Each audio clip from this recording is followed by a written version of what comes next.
আল্লাহরে কইয়া আর এই হুজুর দে হেদায়ত দিতা লগে আমারও দিতা লগে বিশ্ববাসী মানুষরে হেদায়ত দিতা যে এই হুজুরে কিতা কইছইন তবলিগ জমাতর মানুষর কিতা কইছইন অন্য দেশ কিতা ইসরায়েলের লগে একটা লিঙ্ক ওরকম একটা শব্দ আইছে আমি প্রকাশ্য হিসাবে কইয়ান না কিন্তু আল্লাহ তালা তানরে হেদায়ত দিত লগে আমারও হেদায়ত দিত বদগুমানি করিয়া মাতিয়ার না হুজুর আপনার কাছে ভিডিও গেলে মাফ করে দিবা কিন্তু আপনারা আলিমকলর মুখ থাকি এরকম কথা বারণে যে আমরা লাগান আম মানুষের ভিতর ফাটি যায় বুঝছেন না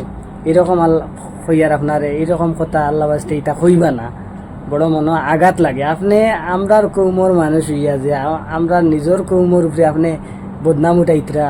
আপনি একবার তা চিন্তা ধারণা করিয়া মাতিবা আর আপনার বয়সের বাইদি চাইবা আর বাইয়াই করলে আপনারা ভিডিওত কোনো মাইন্ড করবা না আর আমিও খারাপ কিছু কইয়ার না হুজুরের ব্যাপারে আল্লাহ তালা এসব আমরা হেদায়ত দিতা আর আপনারা ভিডিওটা শেয়ার করবা ভালো থাকবা সুস্থ থাকবা পেজটা ফলো করে রাখবা আসসালামু আলাইকুম।